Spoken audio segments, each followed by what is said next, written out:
Today we're going to be reopening the gearbox on the ShopCraft Radial saw. I'm planning on tightening up the slip clutch and replacing the grease, as I'm really not 100% happy with the grease that I put in the other day. That was all I had on hand. Step one would be to get the blade guard off, the blade removed. I'll try to stay out of the shot.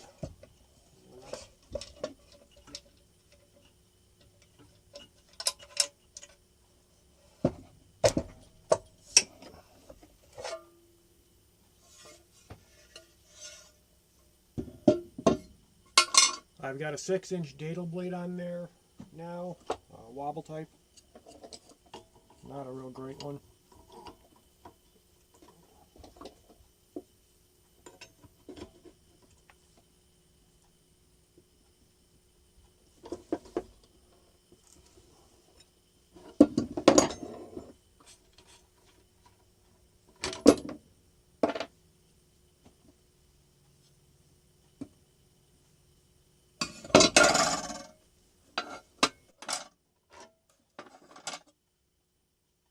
Air to blow off the sawdust. The test run. This has got 3 Phillips screws holding it on and 1 random flathead. Probably been replaced.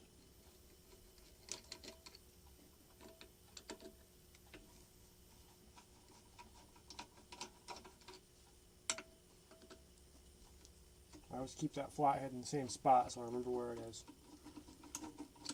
In the bottom corner here.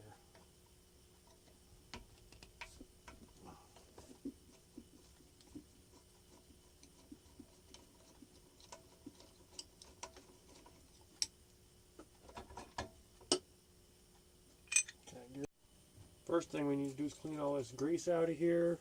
I find the best way to do that is with a popsicle stick. You can scrape it off into just a paper cup I can throw away.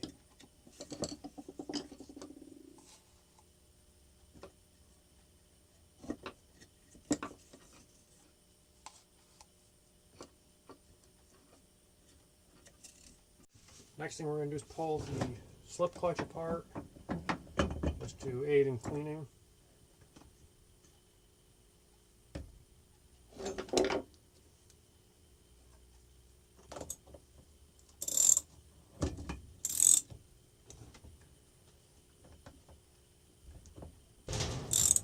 Yeah, definitely too loose.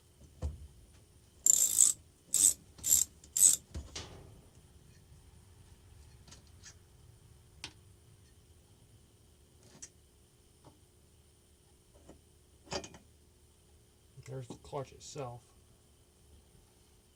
I'll hose this down with the carb cleaner.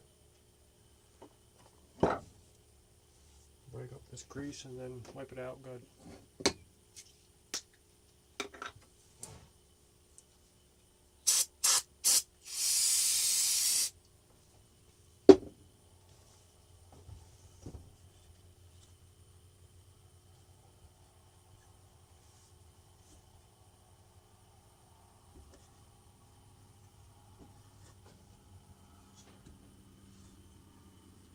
Not 100% planning on getting the grease all out of here, but the majority of it's not a bad idea.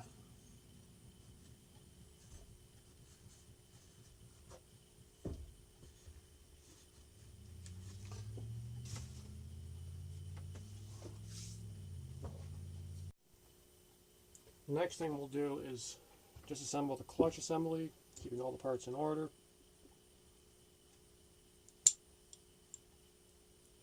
Bottom side washer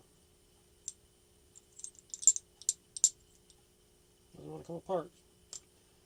Have to grab a pick.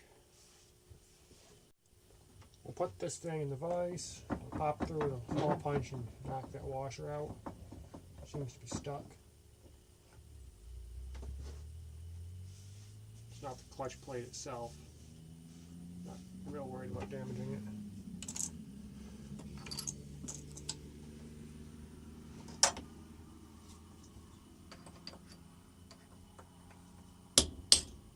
we go.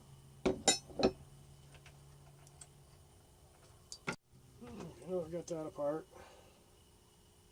We have the washer, the clutch plate. The other side of the clutch plate is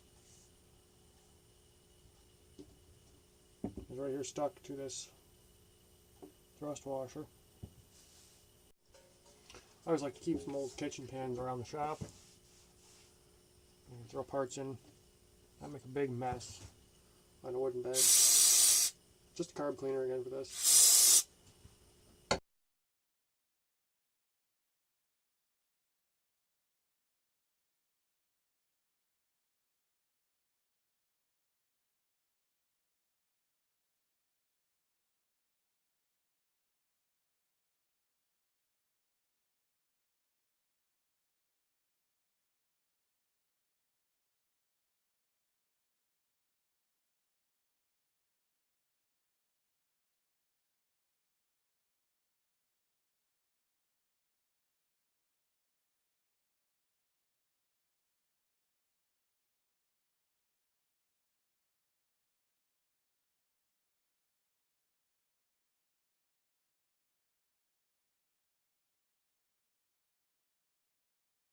Thing we're going to do is put the gearbox back in the vise.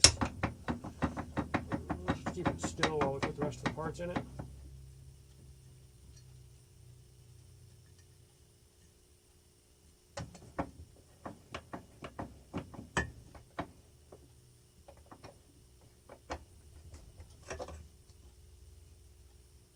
No, not quite.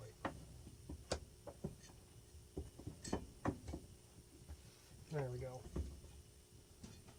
That should hold it good and still. The first part to go in is this thrust washer. The taper goes down so it only bears on the inner race of the bearing. Then we put one of the friction plates down on, line it up with the shaft. The gear, flat side down.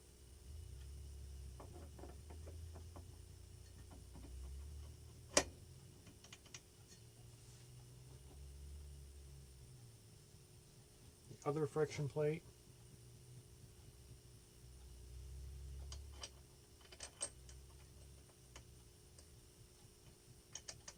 Make sure it gets down onto the shaft. This washer here. And this washer. I just realized we forgot to clean up some parts, but I'll take care of that off camera.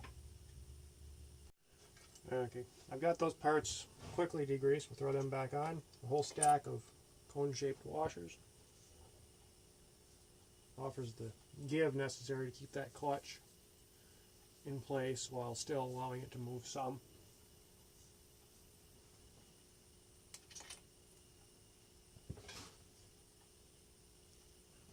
A nut that holds it all together. I still don't have a torque spec for this, but I'm going to tighten it down really good. That way, I'm not worried about it slipping.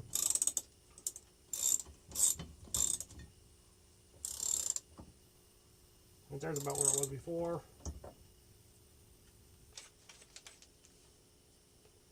I believe this goes down to 10 foot-pounds. Yes.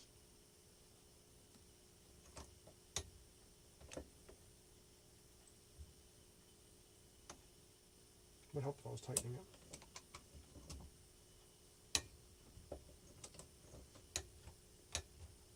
Okay, we're above.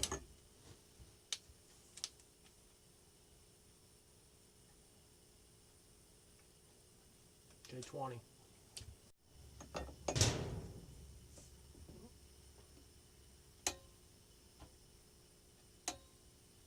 And that's 20. We'll call that good.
Okay, now to test what we worked on, I'm actually going to try to stall this thing out, which probably isn't the smartest thing to do, but that's the only way to know if the slip clutch is working.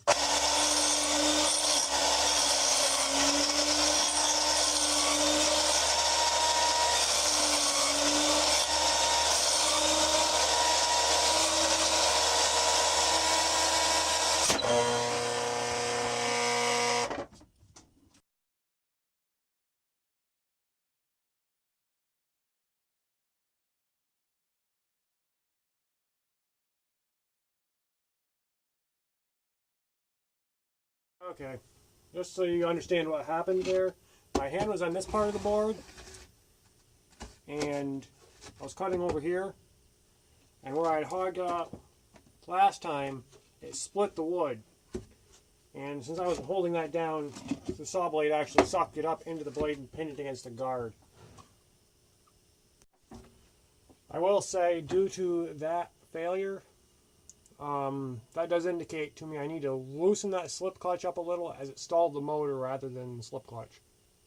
So I'll pull this apart another time and loosen that up. I don't know, 15 foot-pounds sounds about right.